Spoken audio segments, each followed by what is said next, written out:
क्षणे चिन्तये भोजने च जनार्दनम् शयने पद्मनाभं च विवाहे च प्रजापतिम् युद्धे चक्रधरम्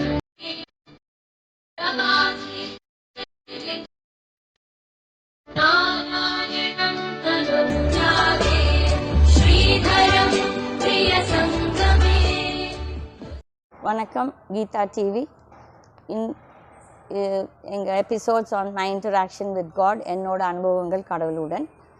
இது வந்து கிருஷ்ணருடன் நாங்கள் பண்ணுற ஒரு நிகழ்வுகள். அது என்னமோ தெரியல, இப்போ கிருஷ்ணரோட எபிசோடு இது வந்து 3வது தடவை நாங்கள் பண்ணிகிட்ருக்கோம். முதல் தடவை பண்ணது அது எப்படி தானாகவே போயிடுச்சு, 2வது தடவையும் ஏதோ ஆயிடுச்சு. ஸோ அதில் ஏதோ கிருஷ்ணருக்கும் எங்களுக்கும் ஏதோ ஒரு ஸ்மால் பிரச்சனையாட்டிருக்கு. அதில் அது இது பார்க்கலாம், இந்த தடவை அட்லீஸ்ட் எங்களுக்கு இது சக்ஸஸ் ஆகுமான்னு சொல்லிட்டு. நான் வந்து கிருஷ்ணரே எனக்கு பிடிக்காது. ஆக்சுவலி அஸ் எ சைல்டு, நான் சின்ன குழந்தையாக இருக்கும்போது எனக்கு வந்து கிருஷ்ணர்னாலே ஒரு கோவம். ஏன்னு சொன்னேன்னா, நான் வந்து ஒரு 7-8 வயசில் வந்து கர்ணர் படம் பார்த்தேன். கர்ணன் படத்தில் வந்துட்டு கிருஷ்ணர் வந்து கர்ணனை எப்படிலாம் ஏமாத்துறாரு. எனக்கு வந்து கர்ணன் ஒரு பெரிய ஹீரோ. ஒரு இந்த தானம் தர்மம் இதெல்லாம் பண்ணுறதுல எனக்கு ஒரு ஈர்ப்பு. ஸோ அதில் எனக்கு ரொம்ப நாள் வந்துட்டு ஈவன் ரொம்ப வருஷத்துக்குமே எனக்கு வந்து கிருஷ்ணர் வந்துட்டு எனக்கு ஒரு பிடிக்காத ஒரு கடவுள். சண்டை போடுவேன் எப்போ பார்த்தாலும். திருப்பதி போனாலும் அங்கே வெங்கடேஸ்வர சுவாமியோட எனக்கும் சாமிக்கும் எப்போ பார்த்தாலும் சண்டை வரும். பட் அது வெங்கடேஸ்வர சுவாமி பற்றி நான் இன்னொரு நாள் பேசுகிறேன். பட் இது வந்து இப்போ கிருஷ்ணரோட நான் கண்டிப்பாக பேசியே தீரணும். இந்த என்னோட அனுபவங்கள் வித் கிருஷ்ணர். 1984 இந்த இஸ்கான்லேருந்து ஒரு இந்த மெம்பர் ஒருத்தர் வந்திருந்தாங்க, குடிமையெல்லாம் வச்சுக்கிட்டு. எங்கள் அம்மா வந்து ரொம்ப சாமி நம்புவாங்க, ரொம்ப சாமி கும்பிடுவாங்க. அவங்க வந்து இஸ்கானில் ஒரு மெம்பர் இருக்குங்க. அப்போ இந்த இஸ்கான் மெம்பர் வந்து அவர் வந்து அப்போ தான் என்னோடய டிவோர்ஸ் எல்லாம் முடிஞ்சிருக்கு. அப்போ அவர் என்கிட்ட என்ன சொல்கிறாரு, நீங்கள் வந்து வாங்க இஸ்கான் வந்து சேர்ந்துருங்க, கிருஷ்ணருக்கு வந்து நீங்கள் சேவை பண்ணுங்கன்னு சொல்லிட்டு அவர் என்கிட்ட சொல்லி, எனக்கு தான் கிருஷ்ணர் மேலே கிருஷ்ணரே பிடிக்காது. அதுக்கு நான் சொன்னேன், நான் எதுக்கு வரேன், நான் வந்து அதெல்லாம் செய்ய மாட்டேன். அப்போ நான் சொன்னேன், கிருஷ்ணர் என்ன சொன்னார் பகவத்கீதையில், பிறந்தவன் வந்துட்டு யாராக இருக்கட்டும் அவன் வந்து அவனோட கர்மாவை அவன் எதிர்கொள்ளியே தீரணும். அது ஓடிடக்கூடாது. தன்னோட டியூட்டிஸ்ன்ற ஒன்று இருக்குது வாழ்க்கையில், அந்த டியூட்டிஸ் அவன் கண்டிப்பாக பார்த்துட்டு தான் போகணும். அதுக்காக கிருஷ்ணர் வந்துட்டு நான் வந்துட்டேன்னா நான் ஒரு கோலை மாதிரி இது இந்த வாழ்க்கையை விட்டுட்டு ஓடி வந்துட்டேன். ஸோ அதில் எனக்கு அவங்க கேட்கும்போது நான் எனக்கு இஸ்கானெல்லாம் நம்பிக்கையே கிடையாது. நான் வந்துட்டு நான் மெம்பரும் ஆகலை. இது 1984. அதுக்கப்புறம் தான் 1998 தான் இந்த உன்னிகிருஷ்ணனை சந்தித்தப்போ தான் இந்த வந்துட்டு அவர் சொன்னார், உனக்கு வந்து கிருஷ்ணரோட அனுகிரகம் நிறைய இருக்குதுன்னு சொல்லிட்டு. அப்போ கூட நான் நம்பலை. ஏன்னா எனக்கு தான் கிருஷ்ணர்னால அறவே பிடிக்காது. கிருஷ்ணர் பார்த்தாலே எனக்கும் கிருஷ்ணருக்கும் கிருஷ்ணர் சண்டை போட மாட்டார், நான் தான் பயங்கரமாக சண்டை போடணும். கட் பண்ணி ரொம்ப வருஷத்துக்கு இப்படியே இருக்க எனக்கு வந்துட்டு எந்த ஒரு கிருஷ்ணர் படம் பார்த்தா கூட எனக்கு கோபம் வந்துடும். ஆனால் 1998 வந்துட்டு ஃபார் த ஃபர்ஸ்ட் டைம் நான் சொன்ன மாதிரி ஒரு எபிசோடில் இந்த உன்னிகிருஷ்ணன் ஒரு ஜோசியர் பார்த்தப்போ அவர் சொன்னார், உங்களுக்கு வந்து கிருஷ்ணரோட அருள் அனுகிரகம் நிறைய இருக்குது. எனக்கு மனசில் கோவம் தான், என்னையா கிருஷ்ணரோட அனுகிரகம்னு சொல்லிட்டு நம்ம கிருஷ்ணரே பிடிக்காதேன்னு சொல்லி. அவர் சொன்னால், இல்லைம்மா உனக்கு வந்து கிருஷ்ணரோட அனுகிரகமும் ஒரு 7-8 சாமியோட அனுகிரகம் உனக்கு இருக்குது, நீ யாரையும் வந்து சபிச்சிடாத, நீ வந்து ஆசீர்வாதம். நான் நினச்சேன், நான் எதுக்கு யாரையும் சபிக்கிறேன், பட் எனக்கு கோவம் வந்தால் என்னையே கண்ட்ரோல் பண்ண முடியாமல் நான் எதுனா பேசி விட்ருவேன். அது எதுக்காக பேசுகிறேன் என்னது அது எனக்கு தெரியவே தெரியாது. So that was first time என்னோட சம்படி எனக்கு சொன்னது வந்து 1998 இது மாதிரி கிருஷ்ணர் வந்து உனக்கு ரொம்ப ஒரு அனுகிரகம் உனக்கு நிறைய இருக்குது, கிருஷ்ணர் அனுகிரகம். அதே மாதிரி 2002 இன்னொரு ஜோசியர் ஒருத்தர் மீட் பண்ணப்போ அவரும் பிரசனம் பார்த்துட்டு இவங்க சொன்னார், அம்மா நீ உனக்கு வந்து கிருஷ்ணரோட அனுகிரகம் நிறைய இருக்குது, நீங்கள் வந்துட்டு நீங்கள் குருவாயூர் போங்க. சரி, அப்போ அதான் ஃபர்ஸ்ட் டைம் நான் வந்துட்டு ஒரு கிருஷ்ணர் கோயில் சொல்லி போகணும் அதுக்காகன்னு சொல்லிட்டு போனது வந்து 2002-3 வந்துட்டு I think it was 2003 if I'm stand correct. Because எவ்வளோ வருஷம் ஆனதால் வருஷங்கள் கொஞ்சம் ஞாபகம் இல்லாமல் இருக்கலாம். பட் டெஃபினட்டாக 2003 வந்து நான் வந்து குருவாயூர் கோயிலுக்கு போய் எனக்கு நல்ல இதுவும் கிடச்சிது, தர்ஷனும் கிடச்சிது. அதுக்கப்புறம் என்னோடய வாழ்க்கையில் நிறைய மாற்றங்களும் வந்துச்சு. 2003 அந்த கோயில் கிருஷ்ணர் கோயில் போயிட்டு வந்து 2003 அங்கே போயிட்டு வந்துட்டு அதுக்கப்புறம் 2004-5 பை டிஃபால்ட் வந்து ராமேஸ்வரமும் போனேன். அது ஏதோ யாரோ கல்யாணத்துக்காக போயிட்டு அங்கே ராமேஸ்வரமும் போயிட்டு இருந்தேன். ராமேஸ்வரம் போயிட்டு வந்து என்னோடய வாழ்க்கையில் நிறைய மாற்றங்கள். இது இப்படி இருக்கச்ச it went on and as I said 2011 தான் நான் திருப்பி கோயம்புத்தூர் வந்தேன்னா 12 இந்த கோயிலுக்கு வந்து நாங்கள் இந்த இடம் முதல்ல இருந்துச்சு, இந்த மரங்களும் இருந்துச்சு. பட் வந்துட்டு ஒரு பெரிய கோயிலாக இல்லாமல் நாங்கள் வந்து ஒரு சின்ன இந்த புத்து கோயில் மட்டும், பிகாஸ் 1998 சொன்ன மாதிரி அந்த உன்னிகிருஷ்ணன் வந்து இந்த இடத்து ஒரிஜினல் ஓனர்ஸ் வந்து இங்கே ஒரு புத்து பூஜை பண்ணாங்க. ஸோ அதுலேருந்து இந்த இந்த இந்த மரம் அப்போல்லாம் சின்னதாக குட்டியாக இருந்துச்சு. இதெல்லாம் இந்த காளி சரஸ்வதி எல்லாம் இருந்தாங்க, எல்லா மரமும் இருந்தாங்க. சரஸ்வதி லேட்டராக வந்தான்னு நினைக்கிறேன். ஸோ 1998க்கு அப்புறம் 2002-3 குருவாயூர், அதுக்கப்புறம் 2011-12 இது 2014 நான் சொன்ன மாதிரி இங்கே வந்து ஜெபம் பண்ணும்போது இந்த சாமி எனக்கு கேட்கும், எனக்கு கல்யாணம் பண்ணி வேண்டி. நான் கூட நினைப்பேன், என்னடா உனக்கு என்ன கல்யாணம் வேண்டியிருக்குது? எங்கள் வீட்டில் 6 பிள்ளைங்க இருக்காங்க. 6 பிள்ளைங்கன்னா எங்கள் ஸ்டாஃபோட பிள்ளைங்கள்லாம் தான் என்னோடய பிள்ளைங்க மாதிரி நான் நினைக்கும் போது எனக்கும் ஒரு டாக்டரு மச்சா ஒரு 5 பிள்ளைங்க. இவங்களுக்கெல்லாம் கல்யாணம் ஆகாமல் உனக்கு என்ன கல்யாணம் பண்ண வேண்டியது? நான் இப்படி நினச்சிட்டு இருக்கும்போது ஒரு நாள் ஒரு ஃப்ரைடே இப்படி ஜபிச்சுட்டு இருக்கும்போது இந்த சாமி எனக்கு கேட்குறாங்க மனசில், எனக்கு கல்யாணம் பண்ணிவே, நான் நிறைய அதிசயங்கள் உனக்கு காட்டுறேன். எனக்கு அதை நம்பணுமா நம்பக்கூடாதா எல்லாம் தெரியாது. அதுக்கப்புறம் இந்த ஒரு அம்மா சடனாக வந்தாங்க சாமி ஆடிக்கிட்டு, ஒரு நல்ல பெரிய பொட்டெல்லாம் வச்சு குண்டா சாமி ஆடிட்டு, நான் உன்னை கல்யாணம் எனக்கு பண்ணி வைக்க சொல்கிறேன், நீ என்ன நக்கலாக சிரிக்கிறேன்னு சொல்லி எனக்கு கேட்டுச்சு. நான் உடனே மனசு நினச்சேன், நீ இப்போ தானே என்னோட பேசினேன், அதுக்குள்ளே ஒரு ஏஜென்ட் அனுப்பிச்சிட்டியான்னு சொல்லி சாமியோட எனக்கு ஒரு சின்ன இது வாக்குவாதம். சரின்னு சொல்லிட்டு அது கூட நான் பெருசாக சீரியஸாக எடுத்துக்கல. அதுக்கப்புறம் கொஞ்ச நாளுக்கு அப்புறம் எங்கள் காலேஜில் இருக்கிற ஸ்டாஃப் எல்லாம் வந்து வருஷம் ஏதோ கோயிலுக்கு போவாங்களாமா. அவங்க வந்து அங்கே கடா வெட்டும்போது அப்போ எங்களுக்கு புது ஸ்டாஃப் ஒரு அம்மா சேர்ந்துருந்தாங்க. அப்போ அந்த அம்மா வந்துட்டு சாமி ஆடிட்டு, இந்த மாதிரி நான் வந்து உங்கள் மேடத்துக்கிட்ட கரஸ்பாண்ட்மெண்ட் கிட்ட வந்து எனக்கு கல்யாணம் பண்ணி வைக்க சொல்கிறேன், அவள் கல்யாணம் எனக்கு பண்ணி வைக்கிறது இல்லை. அவங்களுக்கெல்லாம் இங்கே எனக்கு இந்த மாதிரி இடம் இருக்குது யாருக்கும் தெரியாது. அப்போ வந்து அந்த பிரின்ஸிபல், அப்போ இருந்த பிரின்ஸிபல் வந்துட்டு என்கிட்ட வந்து இந்த ஆள் சொன்னார், இந்த மாதிரி உங்களை சாமி ஏதோ கல்யாணம் பண்ணி வைக்க சொல்லுதாம்மா, நீங்கள் செய்கிறது இல்லையா? அப்போ நான் நினச்சி இது என்னடா இதே ஒரு தொந்தரவாக போச்சுன்னு சொல்லிட்டு, இதுக்கு முன்னால் ஆக்சுவலி இந்த கல்யாணம் எனக்கு கேட்கும் போது எங்கள் கோயிலில் பூசாரி ஒருத்தர் இருக்கார் பெரியவர், அவர் வந்து புளியகுளம் அம்மன் கோயிலோட பூசாரி. அவரும் எங்கள் கோயிலையும் ஒரு ஆள் இருந்தார். அவங்க 2 பேர்த்திக்கிட்ட கேட்டு, இந்த மாதிரி நம்ம சாமி கேட்குதே எனக்கு கல்யாணம். அப்போல்லாம் எங்களுக்கு என்ன சாமி ஏதுன்னு ஒன்றும் தெரியாது, ஜஸ்ட் சாமி அவ்வளோதான். அப்போது என்னை கல்யாணம் பண்ணி வைக்க சொல்லுது. அப்போ அவங்க சொன்னாங்க, இல்லைம்மா மரம் இன்னும் இது பெருசாக ஆகலை, மெதுவாக பண்ணிக்கலாம் கல்யாணம். ஆனால் அவங்க அப்படி சொன்னாலும் கூட இந்த சாமி எனக்கு கேட்டுக்கிட்டே இருக்குது, நீ எனக்கு கல்யாணம் பண்ணி வை, நான் உங்களுக்கு அதிசயங்கள் காட்டுறேன். அப்போ என்ன பண்ணோம், சரின்னு சொல்லிவிட்டு இவங்க சொன்ன உடனே அப்போ எங்களுக்கு மணி ரொம்ப கஷ்டம். இட் இஸ் எனக்கு பர்சனலாக காலேஜெலாம் நல்லா நடக்குது, எல்லாம் நடக்குது, பட் என் கையில் காசு கிடையாது. என் கையிலேருந்து தான் காலேஜுக்கும் நான் கொடுத்துட்டு இருந்தேன். அந்த அளவுக்கு ஒரு அன்றைக்கி இருந்த ஆளுங்க எங்களை ஏமாற்றிட்டு இருந்தாங்க ஃபைனான்ஷியலியாக. சரின்னு சொல்லி எப்படியோ இது பண்ணி நாங்கள் வந்து கல்யாணத்தெல்லாம் அரேஞ்ச் பண்ணி June 2, 2014 கல்யாணம் பண்ணோம்.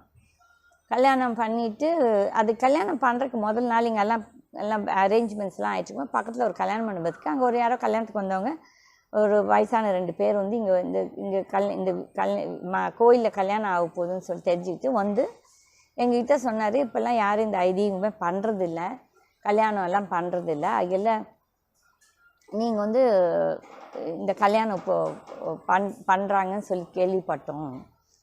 அப்போ நான் சொன்னேன் எங்களுக்கு தெரியாது, சாமி கேட்குது, அகில் நாங்கள் பண்ணுறோம். நான் சொன்னேன் இது ரொம்ப விசேஷமாம்மா, இந்த விழா இந்த கல்யாணம் பண்ணிங்கன்னா அந்த கல்யாணம் பண்ணிவிட்டு உங்களுக்கு அன்றைக்கி மழை வந்துருச்சுன்னா அதை விட ரொம்ப விசேஷம். உங்களுக்கு கடவுள் வந்து இந்த இதை ஏற்றுக்குச்சுன்ற ஒரு அர்த்தம்.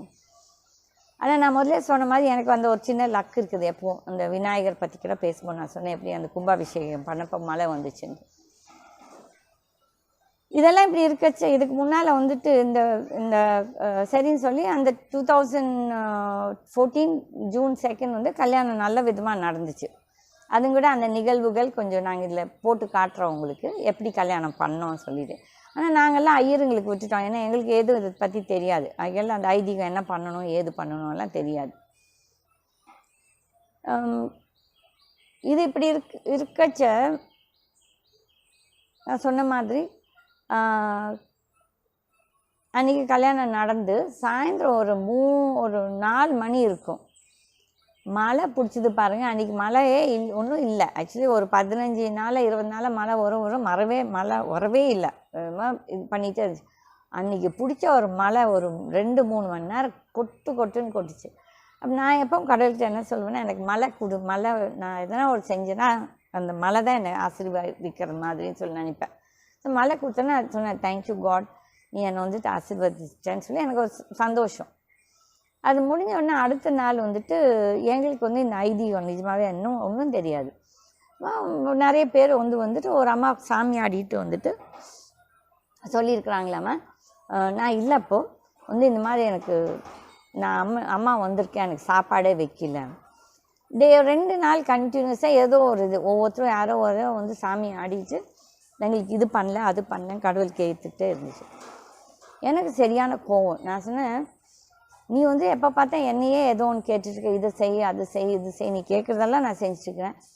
நான் உங்ககிட்ட என்ன கேட்டிருக்கேன்? நான் எதனா கேட்டேன்னா உங்கள்கிட்ட நான் ஒன்றும் கேட்கல.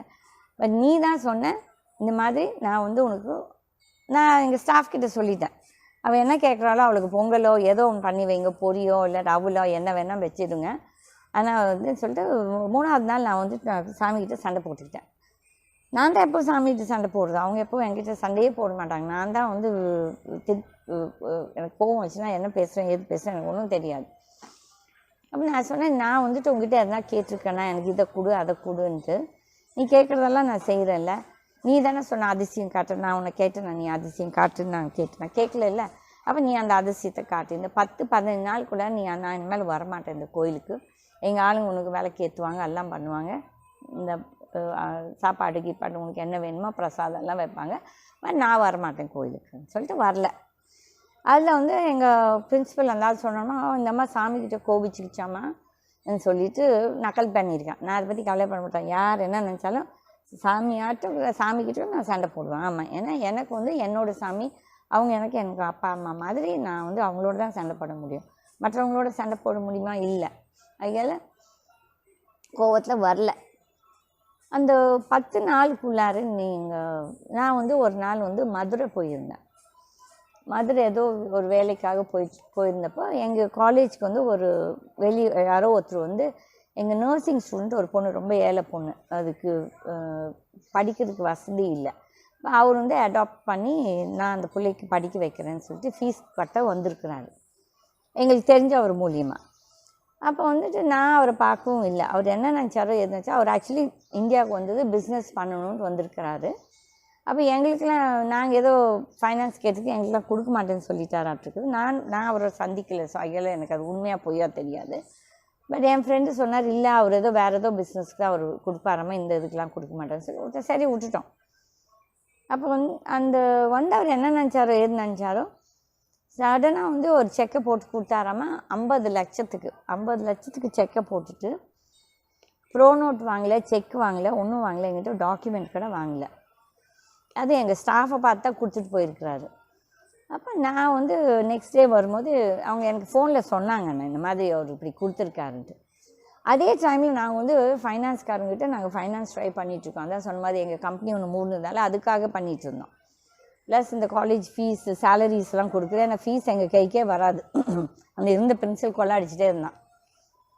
சரின்னு சொல்லிவிட்டு இந்த 50 லட்சம் எங்களுக்கு நிஜமாகவே என்னன்னு சொல்ல தெரியல. ஏன்னா அது நிஜமாகவே ஒரு அதிசயம் தான். ஏன்னா அந்த சூழ்நிலையில் அந்த பணம் வருதுக்கும் ஒரு ப்ரோ நோட் வாங்காத ஒன்றும் எங்கள்கிட்ட கையில் ஒன்று கூட எழுதி வாங்கலை அவர்.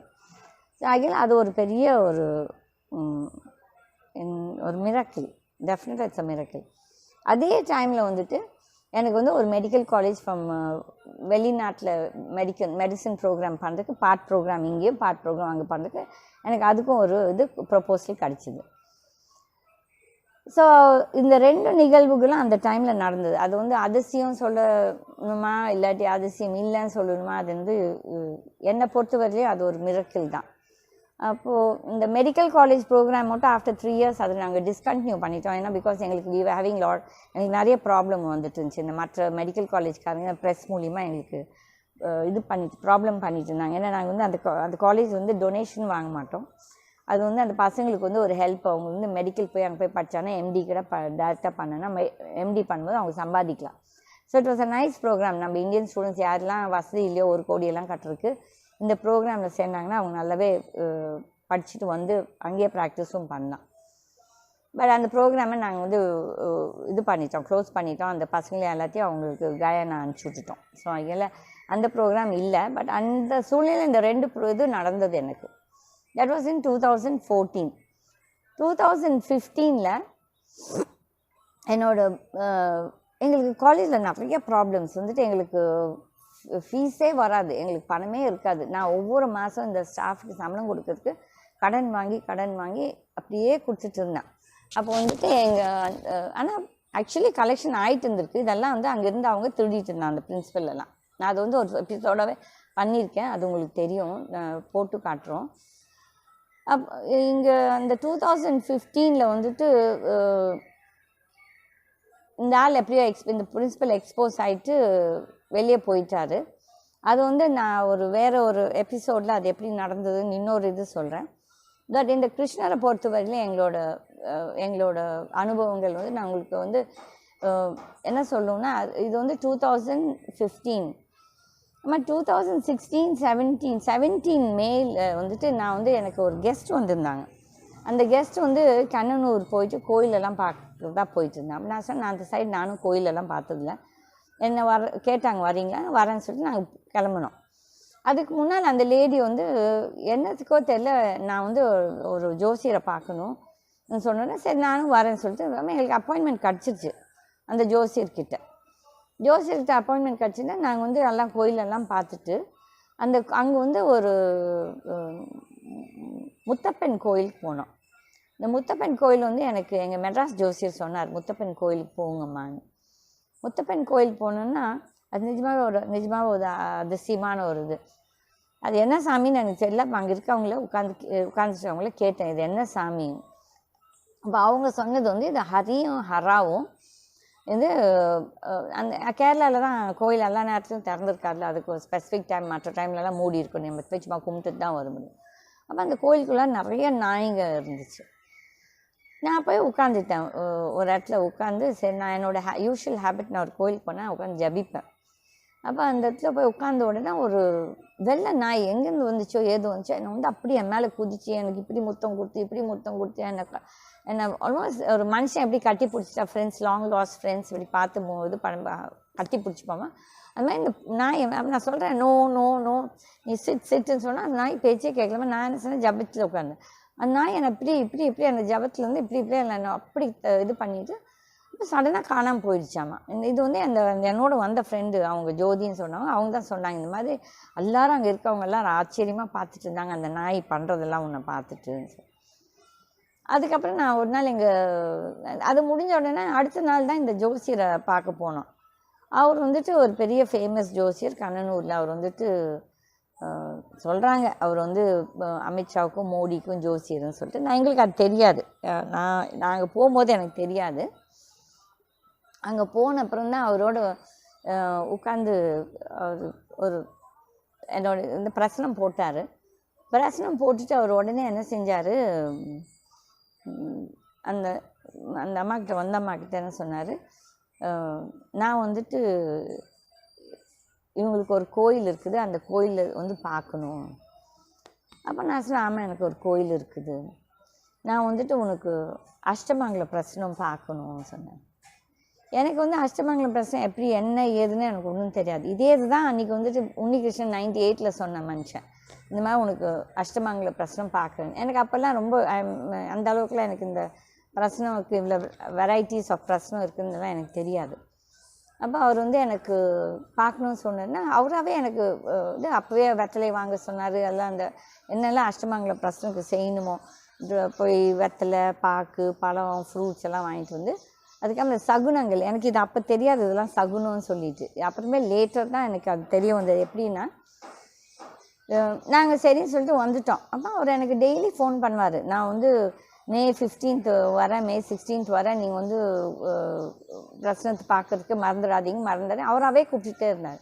எனக்கு அது ஒரு கொஞ்சம் வித்தியாசமாக இருந்துச்சு. என்னடா இவ்வளோ பெரிய ஒரு ஜோசியர் நம்மளை கூப்பிட்டு சொல்லிட்டு இருக்காருன்னு சொல்லிட்டு நான் ஒன்றும் அது இது பண்ணல. பட் 2017 வந்து எங்களுக்கு ஏப்ரல் மேல எங்களுக்கு வந்துட்டு இந்த சித்ரா பௌர்ணமி பூஜை இங்கே பண்ணுவோம், இந்த விழா மாதிரி இந்த கோயிலில். அது வந்து அம்மனுக்கு வந்து நாங்கள் தீ மிதிக்கிறதெல்லாம் இருக்குது. அது வேறு ஒரு எபிசோடாக நான் பண்ணுறோம். அப்போ அந்த ஃபங்க்ஷன் நடக்குது. அது ஒரு வாரம் ஃபங்க்ஷன். இந்த ஃபங்க்ஷன் நடந்துகிட்ருக்கும்போது, இந்த விழா நடந்துகிட்ருக்கும்போது எனக்கு மெட்ராஸ் ஜோசியர் என்னை வந்து கோயம்புத்தூர் கேரளா போகிறதவர் இங்கே கோயம்புத்தூருக்கு வந்துட்டு கீதா உன்னை பார்க்கணும்னு சொன்னார். சரி நான் சரின்னு சொல்லிட்டு நான் கோயிலில் இருந்தார். அவர் இங்கே கோயிலுக்கு வச்சுனேன். அவர் வந்து இங்கே உட்காந்துக்கிட்டு அவர் கொஞ்ச நேரம் ஒரு 5-10 நிமிஷம் உட்காந்துட்டு அவர் சொன்னார், நீங்களே எல்லாம் கடவுள் இங்கே வச்சுட்டு எதுக்கு நீங்கள் கோயிலுக்கு போகணும்னு சொல்லி சொன்னார். நான் சொன்னேன் எனக்கு தெரியாது என்ன சாமி இங்கே இருக்குதுன்ட்டு. பட் நாங்கள் இவங்களெல்லாம் சாமியாக நினச்சி இந்த மரத்துங்களை ஒரு சிலர் எங்களை நக்கல் பண்ணுறாங்க, நாங்கள் மரத்தை கும்பிடுறோம்னு சொல்லிட்டு நான் எங்களுக்கு அதை பற்றி கவலை இல்லைன்னு. அப்போ அவர் சொன்னால் இல்லைம்மா இங்கே பெரிய சக்தி இருக்குதுன்னு சொல்லி அவர் சொன்னார். அப்போ நான் அப்போ அவர்கிட்ட யதார்த்தமாக சொன்னேன், இந்த மாதிரி இந்த கண்ணனூர்லேருந்து இந்த ஜோசியர் வராரு அஷ்டமங்கல பிரச்சனை பார்க்குறது. அஷ்டமங்கல பிரச்சனை ரொம்ப பெரிய பிரச்சனை, அது வந்து 5-6 நாள் நடக்கும். ஐயோ எனக்கு அதெல்லாம் தெரியாது, நான் என்னமோ 1 மணி நேரம் நடக்கும்.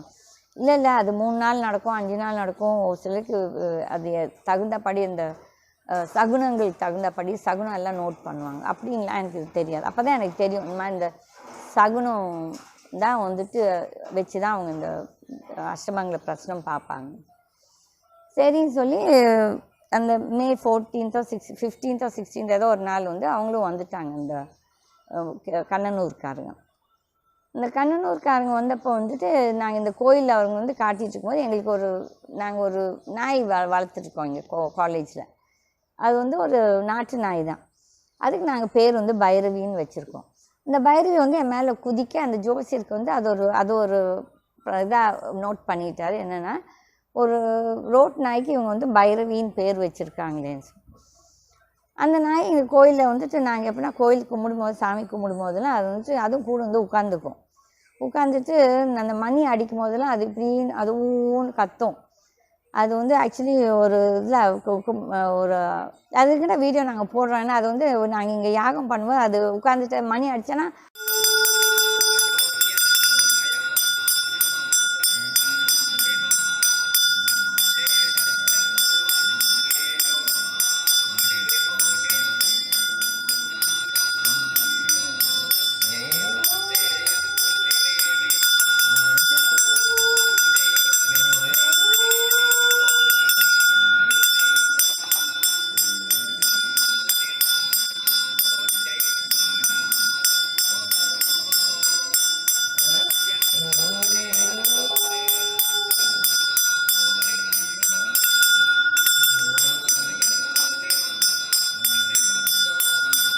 அதுவும் ஓன்னு கத்தும்.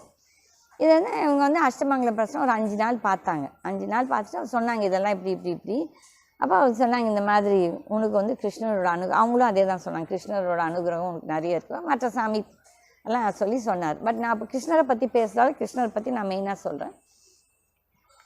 அது முடிஞ்ச உடனே ஒரு June 2 அன்றைக்கி ஆஸ் யூஷுவல் இவங்களுக்கு வந்து வெட்டிங் ஆனிவர்சரி.